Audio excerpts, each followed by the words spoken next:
Welcome to my YouTube channel. আশা করি তোমরা সবাই ভালো আছো। আজকে আমি তোমাদের ক্লাস 12 ফোর্থ সেমিস্টারের পলিটিক্যাল সায়েন্সে কিছু ইম্পর্টেন্ট কোশ্চেন সাজেশন দিয়ে দিচ্ছি। চ্যানেলে যারা নতুন, চ্যানেলটা সাবস্ক্রাইব করে রাখো, আর ভিডিওটা ভালো লাগলে লাইক এবং বন্ধুদের শেয়ার করে দিও। তাহলে বন্ধুরা আরম্ভ করে দিচ্ছি। আগে বলে দিই তোমাদের কীরকমভাবে কোশ্চেন কত মার্কসে থাকবে। তোমাদের প্রথমে আছে সমকালীন বিশ্ব রাজনীতি। এখানে তোমাদের তিনটে ভাগ করা আছে: আন্তর্জাতিক সম্পর্ক, প্রধান আঞ্চলিক সমস্যাসমূহ আর বিশ্বায়ন। এখানে তোমাদের যে আছে বিশ্বায়ন থেকে শুধুমাত্র 6 মার্কসের কোশ্চেন অ্যান্সার আসবে। আর তোমাদের আন্তর্জাতিক সম্পর্ক এখান থেকে আসবে তোমাদের 2 মার্কসের আর 6 মার্কসের। আর প্রধান আঞ্চলিক সমস্যা থেকে আসবে 2 আর 4। তারপরে চলে যাচ্ছি তোমাদের ভারত সরকার এবং সমসাময়িক রাজনীতি। এখানে তোমাদের ভারত সরকার বিভাগসমূহ: ভারতের শাসন বিভাগ, আইনসভা, বিচার বিভাগ, ভারতের সমকালীন নাগরিক সমাজের আন্দোলন আর সংবিধান সংশোধন এবং স্থানীয় স্বায়ত্ত শাসন ব্যবস্থা। এগুলো যে আছে এখান থেকে তোমাদের আসবে 2 নম্বর আর 6 নম্বর। 4-এর থেকে আসবে 2 আর 6। আর তোমাদের 5 নম্বরে যে আছে ইউনিট ভারতের সমকালীন, এখান থেকে তোমাদের আসবে 2 আর 4। আর 6-এ আছে সংবিধান সংশোধন, এখান থেকে তোমাদের আসবে 2 আর 4। তা তোমাদের এবার সিলেবাসটা বলে দিলাম কোথা থেকে কীরকম আসবে। আমি তোমাদের আজকে 2 নম্বরের পুরো সূচিপত্র, তোমাদের যে পুরো সিলেবাস থেকে পুরো আমি 2 নম্বরের কোশ্চেন আনসার দিয়ে দিচ্ছি। নেক্সট ভিডিওতে 4 নম্বর তারপরে 6 নম্বর আমি তোমাদের দিয়ে দেবো। তাহলে বন্ধুরা আরম্ভ করে দিচ্ছি। প্রথম কোশ্চেন: প্রথম বিশ্বযুদ্ধে মার্কিন যুক্তরাষ্ট্রে কোন রাষ্ট্রপতি 14 দফা প্রস্তাবে আন্তর্জাতিক সম্পর্কের বিকাশে এক নতুন দিগন্তের সূচনা হয়? 14 দফা প্রস্তাবে দুটি বিষয় উল্লেখ করো। প্রথম বিশ্বযুদ্ধ মার্কিন যুক্তরাষ্ট্রের রাষ্ট্রপতি উইড্রো উইলসনের 14 দফা প্রস্তাবে আন্তর্জাতিক সম্পর্কের বিকাশের এক নতুন দিগন্তের সূচনা হয়। 14 দফা প্রস্তাবের দুটি বিষয় হলো: সমস্ত রকম গোপন কূটনীতির অবসান, সব রাষ্ট্রগুলিকে নিয়ে একটি আন্তর্জাতিক সংগঠন গড়ে তোলা। নেক্সট 2 নম্বর কোশ্চেন: মার্ক্সবাদীদের মতে রাষ্ট্র কি? মার্ক্সবাদীদের মতে রাষ্ট্র হলো মূলত শ্রেণী শোষণের হাতিয়ার বা যন্ত্র। কার্ল মার্ক্স এবং ফ্রেডারিক অ্যাঙ্গেলসের ধারণার উপর ভিত্তি করে মার্ক্সবাদীরা বিশ্বাস করেন যে রাষ্ট্র কোনো নিরপেক্ষ সত্তা নয়, বরং এটি একটি শ্রেণীর ক্ষমতা এবং সম্পত্তি রক্ষা করার জন্য ব্যবহৃত হয়। এটি পুঁজিবাদের উৎপাদন সম্পর্ক বজায় রাখতে এবং শ্রমজীবী শ্রেণীকে শোষণ করতে সাহায্য করে। বন্ধুরা, রাষ্ট্র এবং এর আইন কানুন সমাজের অর্থনৈতিক কাঠামোর একটি উপরিকাঠামো, অর্থাৎ উৎপাদন পদ্ধতি এবং অর্থনৈতিক সম্পর্কই রাষ্ট্রের প্রকৃতি নির্ধারণ করে। রাষ্ট্র ঐতিহাসিক বিকাশের একটি নির্দিষ্ট পর্যায়ে উদ্ভূত হয়েছে এবং শ্রেণীগত বিভাজন দূর হলে এটি বিলুপ্ত হবে। নেক্সট কোশ্চেন: ইউরোপীয় আদালতের দুটি কাজ কি? ইউরোপীয় আদালতের দুটি কাজ হলো ইউরোপীয় ইউনিয়নের আইন ও বিচার সংক্রান্ত বিষয়গুলি দেখাশোনা করা, ইউরোপীয় ইউনিয়ন যেসব আইন তৈরি করে তার ব্যাখ্যা দেওয়া। আসিয়ানের মূল সদস্য বা প্রতিষ্ঠাতা সদস্য রাষ্ট্রসমূহের নাম উল্লেখ করো। 1967 খ্রিস্টাব্দে দক্ষিণ পূর্ব এশিয়ার যে 5টি রাষ্ট্রের উদ্যোগে আসিয়ান গঠিত হয়েছে তাদের আসিয়ানের মূল সদস্য রাষ্ট্র বলা হয়। এগুলি হলো থাইল্যান্ড, মালয়েশিয়া, ইন্দোনেশিয়া, ফিলিপিন্স এবং সিঙ্গাপুর। কেন ইউরোপীয় ইউনিয়ন একটি সফল আঞ্চলিক সংস্থা? দুটি কারণ উল্লেখ করো। একটি সফল আঞ্চলিক সংস্থা কারণ অর্থনৈতিক সংহতি, একক বাজার প্রতিষ্ঠা করে অবাধ বাণিজ্য ও চলাচলের মাধ্যমে অর্থনৈতিক প্রবৃদ্ধি এনেছে। শান্তি ও স্থিতিশীলতা, দ্বিতীয় বিশ্বযুদ্ধের পর ইউরোপের দীর্ঘস্থায়ী শান্তি বজায় রাখতে এবং সংঘাতের সম্ভাবনা কমাতে গুরুত্বপূর্ণ ভূমিকা পালন করেছে। কোটা কি? ভারতের রাষ্ট্রপতি নির্বাচনের মোট প্রদত্ত বৈধ ভোট সংখ্যাকে 2 দিয়ে ভাগ করলে ভাগফলের সঙ্গে 1 দিয়ে যোগ করলে যে সংখ্যা পাওয়া যায়, সমানুপাতিক ভোটদান পদ্ধতির নীতি অনুযায়ী তাকে কোটা বলে। ভারতের রাষ্ট্রপতির পদে নির্বাচিত হতে হলে কোন ব্যক্তিকে অবশ্যই কোটা পেতে হবে? আমলাতন্ত্রকে কেন স্থায়ী প্রশাসনের অংশ বলা হয়?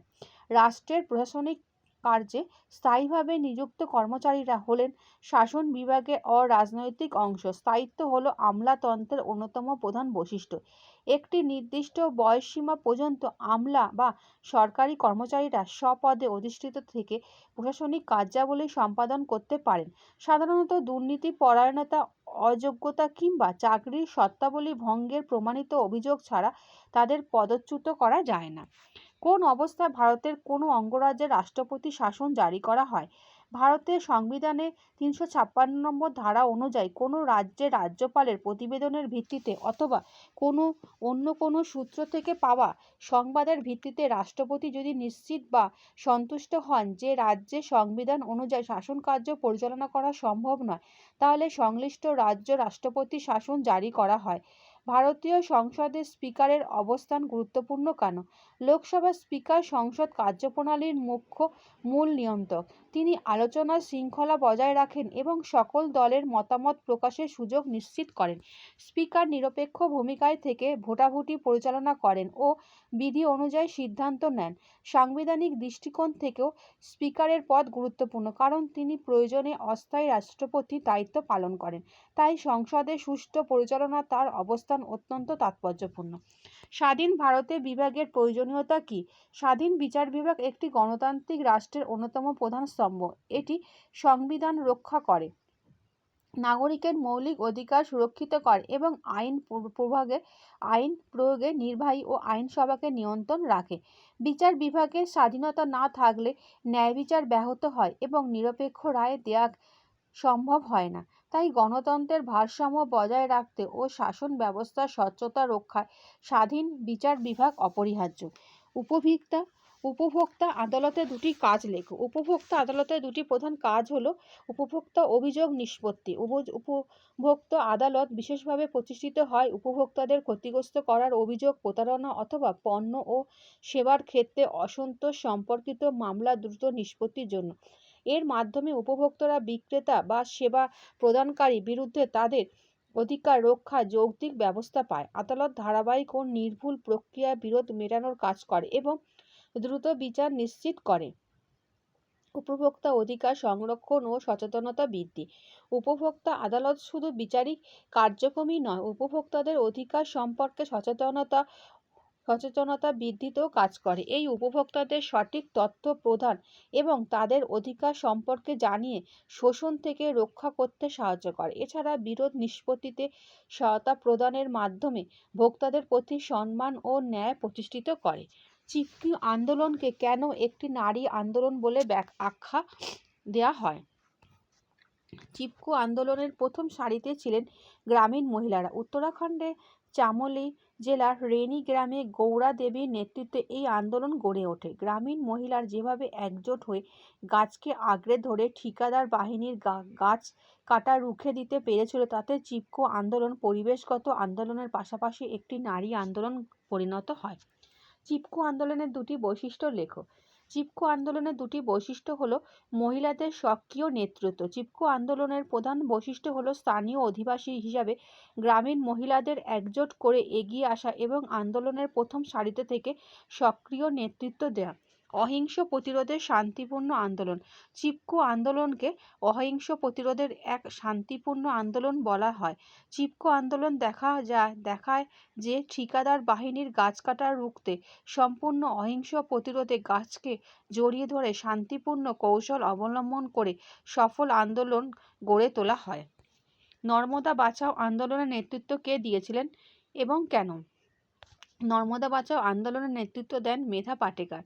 নর্মদা নদীর ওপরে বহু উদ্দেশ্যমুখী বাঁধ নির্মাণের কর্মসূচি গৃহীত হলে তার ফলস্বরূপ ব্যাপক পরিবেশগত ক্ষতি এবং নদী অববাহিকায় বসবাসকারী প্রায় 2 লক্ষেরও বেশি মানুষের বাস্তুচ্যুত হওয়া ও জীবন জীবিকা থেকে উৎখাত হওয়ার সম্ভাবনা দেখা দেয়। এই পরিস্থিতিতে মেধা পাটেকর ও তার সহকর্মীরা এই প্রকল্পের বাস্তবায়নের বিরোধিতা করে নর্মদা বাঁচাও আন্দোলন গড়ে তোলে। 368 নম্বর ধারা অনুযায়ী ভারতের সংবিধান সংশোধনের ভিন্ন পদ্ধতি দুটি কি? ভারতীয় সংবিধান সংশোধনের ক্ষেত্রে 3টি পদ্ধতির কথা বলা হয়েছে। এই পদ্ধতিগুলো ছিল সরল পদ্ধতি, আংশিক জটিল পদ্ধতি এবং জটিল পদ্ধতি। পার্লামেন্টের সাধারণ আইন পাশের পদ্ধতিতে উভয় কক্ষের সদস্যদের সাধারণ সংখ্যা গরিষ্ঠতায় সংবিধানের যে সংশোধন করা যায় তাকে সরল পদ্ধতি বলা হয়। ভারতের সংবিধান সংশোধনের জটিল পদ্ধতি অনুযায়ী প্রথমে সংশোধনী প্রস্তাবটিকে পার্লামেন্টের উভয় কক্ষের মোট সদস্যদের অধিকাংশ এবং উপস্থিত ভোটদানকারী সদস্যদের 2/3 সম্মতনের প্রয়োজন হয়। এরপর সংশোধনী প্রস্তাবটিকে রাজ্য আইনসভাগুলিতে রাষ্ট্রপতিতে অনুমোদনের জন্য পাঠানো হয়। এক্ষেত্রে অন্তত অর্ধেক রাজ্য আইনসভায় অনুমোদন পাওয়া গেলে প্রস্তাবটিতে রাষ্ট্রপতির সম্মতির জন্য পাঠিয়ে দেওয়া হয়। বড় কমিটি কাকে বলে? কোন আইনে বড় কমিটি গঠনের সংস্থান রয়েছে? কলকাতা পুর নিগমে 144টি ওয়ার্ডকে কটি বোরোতে ভাগ করা হয়েছে? বোরো শব্দের অর্থ হলো এলাকা, অর্থাৎ এলাকাভিত্তিক কমিটিটিকে বলা হয় বড় কমিটি। বর্তমানে পৌর আইনের বড় কমিটি গঠনের সংস্থান রয়েছে। রাজ্য সরকার এই কমিটির ক্ষমতা ও কার্যাবলী স্থির করে থাকে। কলকাতা পুর নিগমের 144 নম্বর ওয়ার্ডকে 15টি বড় বিভাগে ভাগ করা হয়। 74 নম্বর সংশোধনী আইনে দুটি বৈশিষ্ট্য উল্লেখ করো। 74 নম্বর সংবিধান সংশোধনের দুটি মূল বৈশিষ্ট্য হল পৌরসভাগুলির দৈনন্দিন কাজকর্ম রাজ্য আইন দ্বারা নিয়ন্ত্রিত হলে তাদের ক্ষমতার মূল উৎস ভারতীয় সংবিধান। পৌরসভা তপশিলি জাতি ও উপজাতিদের আসন সংরক্ষণের যে ব্যবস্থা রয়েছে তার 1/3 এই দুই সম্প্রদায়ের মহিলাদের জন্য সংরক্ষিত থাকবে। নেক্সট 18 নম্বর কোশ্চেন, কলকাতা কর্পোরেশনের অঞ্চল সভা কাদের নিয়ে গঠিত হয়? কলকাতা কর্পোরেশনের কত সালের আইনে অঞ্চল সভা গঠন করা হয়? কলকাতা কর্পোরেশনের অঞ্চল সভা সংশ্লিষ্ট অঞ্চলের ভোটদাতাদের নিয়ে গঠিত হয়। 2010 সালে সংশোধিত কলকাতা পৌর নিগম আইন অনুযায়ী প্রতিটি ওয়ার্ডের এক বা একাধিক ভোটদান কেন্দ্রকে নিয়ে একটি অঞ্চল সভা গঠন করা হয়। কতগুলি রাষ্ট্রকে নিয়ে সম্মিলিত জাতিপুঞ্জ গঠিত হয়? সম্মিলিত জাতিপুঞ্জের প্রধান কার্যালয় কোথায় অবস্থিত? 51টি রাষ্ট্রকে নিয়ে সম্মিলিত জাতিপুঞ্জ গঠিত হয়। সম্মিলিত জাতিপুঞ্জের প্রধান কার্যালয় রয়েছে মার্কিন যুক্তরাষ্ট্রের নিউ ইয়র্কে। সার্ক ঘোষণাপত্রে দুটি বিষয় উল্লেখ করো। সার্ক ঘোষণাপত্রে দুটি বিষয় হলো দক্ষিণ এশিয়া অধিবাসীদের জীবনযাত্রার উন্নয়ন ও তাদের কল্যাণ সাধন, দক্ষিণ এশিয়া সার্কভুক্ত দেশগুলির অর্থনৈতিক উন্নয়ন, সামাজিক প্রগতি ও সাংস্কৃতিক আদান প্রদান। উপ আঞ্চলিক সংস্থা হিসাবে বিমস্টেকের দুটি গুরুত্বপূর্ণ ভূমিকা উল্লেখ করো। বিমস্টেকের দুটি গুরুত্বপূর্ণ অবদান হলো আঞ্চলিক সংযোগ বৃদ্ধি। বিমস্টেক বঙ্গোপসাগরীয় অঞ্চলের দেশগুলির মধ্যে পরিবহন, যোগাযোগ এবং জ্বালানি খাতে সংযোগ বাড়াতে কাজ করে। বাণিজ্য ও বিনিয়োগ বৃদ্ধি। সদস্য দেশগুলির মধ্যে মুক্ত বাণিজ্য চুক্তি এবং বিনিয়োগ বৃদ্ধি করে অর্থনৈতিক সহযোগিতা জোরদার করতে সহায়তা করছে, যা অঞ্চলের অর্থনৈতিক উন্নয়নে সহায়ক। ভারতের রাষ্ট্রপতি নির্বাচনের জন্য নির্বাচক সংস্থা কাদের নিয়ে গঠিত হয়? ভারতের রাষ্ট্রপতি নির্বাচনের জন্য নির্বাচক মণ্ডলী পার্লামেন্টের দুটি কক্ষে নির্বাচিত সদস্য ও রাজ্য আইনসভার নিম্নকক্ষ বিধানসভার নির্বাচিত সদস্যদের নিয়ে গঠিত হয়। পকেট ভিটো বলতে কি বোঝো? পার্লামেন্ট পাস হওয়ার পর কোনো বিল রাষ্ট্রপতির কাছে গেলে রাষ্ট্রপতি সেই বিলে স্বাক্ষর দিতে পারেন বা পুনর্বিবেচনার জন্য ফেরত পাঠাতে পারেন, বা কোনো কিছু না করে অনির্দিষ্টকালের জন্য সংশ্লিষ্ট বিলটিকে আটকে রাখতে পারেন। এই অনির্দিষ্ট সময়কালের জন্য বিল আটকে রাখাকেই পকেট ভিটো বলা হয়। আইনসভার কাজকর্মের কোন সময়টিকে জিরো আওয়ার বলা হয়? আইনসভার জিরো আওয়ার কখন শুরু হয়? জিরো আওয়ারের সময়সীমা কত ঘন্টা? দুপুর 12টা থেকে 1টা পর্যন্ত সময়কে বলা হয় জিরো আওয়ার। প্রশ্নোত্তর পর্ব শেষ হবার ঠিক পরে শুরু হয় জিরো আওয়ার। জিরো আওয়ারের সময়সীমা 1 ঘন্টা। এমন কয়েকটি ভারতীয় অঙ্গরাজ্যের নাম করো যেখানে দ্বিকক্ষ বিশিষ্ট আইনসভা আছে। ভারতের যে 6টি অঙ্গরাজ্য বর্তমানে দ্বিকক্ষ বিশিষ্ট আইনসভা অস্তিত্ব রয়েছে সেগুলি হলো উত্তরপ্রদেশ, বিহার, মহারাষ্ট্র, কর্ণাটক, তেলেঙ্গানা এবং অন্ধ্রপ্রদেশ। আইন নির্দিষ্ট পদ্ধতি বলতে কি বোঝায়? আইন নির্দিষ্ট পদ্ধতি বলতে উপযুক্ত আইনসভা কর্তৃক বিধিসম্মতভাবে প্রণীত আইনের মাধ্যমে নির্ধারিত পদ্ধতিকে বোঝানো হয়। এখানে আইন বলতে পার্লামেন্ট ও রাজ্য আইনসভা প্রণীত আইনের কথা বলা হয়েছে। ক্রেতা আদালতের গঠন কিরূপ? ক্রেতা আদালতের সর্বনিম্ন স্তরের আদালতের নাম কি? ক্রেতা আদালতের গঠন পিরামিডের মতো। এটা হচ্ছে জেলা আদালত। মহানগরের সর্বোচ্চ আদালতের নাম কি? দেওয়ানি মামলার ক্ষেত্রে মহানগরী ম্যাজিস্ট্রেটের আদালতের নিচে কোন আদালত অবস্থিত? মহানগরের দেওয়ানি আদালতের সর্বনিম্নে কোন আদালতের অবস্থান? মহানগরী ম্যাজিস্ট্রেটের আদালত। নগর দেওয়ানি আদালত। ক্ষুদ্র আদালত। নর্মদা বাঁচাও আন্দোলন কি? এই আন্দোলন কোথায় কখন শুরু হয়েছিল? ভারতের নদীভিত্তিক পরিবেশ আন্দোলনের একটি যুগান্তকারী দৃষ্টান্ত হলো নর্মদা বাঁচাও আন্দোলন। নর্মদা নদীর ওপরে নর্মদা সাগরের প্রকল্পের বিরোধিতায় এই আন্দোলন গড়ে ওঠে। 1985 সালে ফেব্রুয়ারিতে নর্মদা বাঁচাও আন্দোলন সূচনা হয়। জেলা পরিষদের দুটি কাজ লেখো। জেলা পরিষদের দুটি কাজ হলো মহামারী প্রতিরোধ ও আর্তদের জন্য ত্রাণের ব্যবস্থা করা এবং রাজ্য সরকারের মালিকাধীন বা নিয়ন্ত্রণাধীন রাস্তাঘাট, খাল, সেতু, খেয়াঘাট ইত্যাদি পরিচালনা নিয়ন্ত্রণ করা। গ্রাম পঞ্চায়েতের প্রথম সভা আহ্বান করেন কে? গ্রাম পঞ্চায়েতের সবাইকে সভাপতিত্ব করেন। গ্রাম পঞ্চায়েতের প্রথম সভা আহ্বান করেন ব্লক উন্নয়ন আধিকারিক। গ্রাম পঞ্চায়েতের সভায় গ্রাম পঞ্চায়েতের প্রধান সভাপতিত্ব করেন। পৌরসভায় কত প্রকার কমিটি আছে এবং সেগুলি কি কি? পৌর আইন অনুসারে বর্তমান পৌরসভায় 6 ধরনের কমিটি আছে: ওয়ার্ড কমিটি, বড় কমিটি, যৌথ কমিটি, স্থায়ী কমিটি, ঐতিহ্য সংরক্ষণ কমিটি। পৌরসভার প্রধানকে কি বলা হয়? মিউনিসিপ্যাল কর্পোরেশনকে প্রধানকে কি বলা হয়? পৌরসভার প্রধানকে বলা হয় চেয়ারম্যান। মিউনিসিপ্যাল কর্পোরেশনের প্রধানকে বলা হয় মেয়র। পরিবেশ রক্ষায় চিপকো আন্দোলনের তাৎপর্যের দুটি দিক বর্ণনা করো। পরিবেশ রক্ষায় চিপকো আন্দোলনের তাৎপর্যের দুটি দিক। চিপকো আন্দোলনের নির্বিচারে গাছ কাটা ও বনভূমি ধ্বংস করাকে রুখে দিয়ে বন সংরক্ষণের গুরুত্বকে তুলে দিতে পেরেছিল। বন সম্পদের ব্যবহার ও রক্ষণাবেক্ষণ স্থানীয় অধিবাসীদের ভূমিকাকে প্রতিষ্ঠিত করেছিল চিপকো আন্দোলন। রাজ্যে বিচার বিভাগের শীর্ষে কোন আদালত অবস্থান করে? কলকাতা হাইকোর্ট পশ্চিমবঙ্গ ছাড়াও আর কোন অঞ্চলের মামলার বিচার করে? হাইকোর্ট। আন্দামান নিকোবর দ্বীপপুঞ্জ।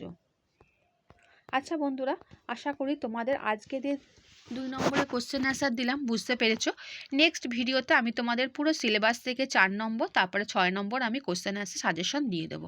আর ভিডিওটা ভালো লাগলে বন্ধুদের শেয়ার করে দিও। আচ্ছা বন্ধুরা, ভালো থেকো।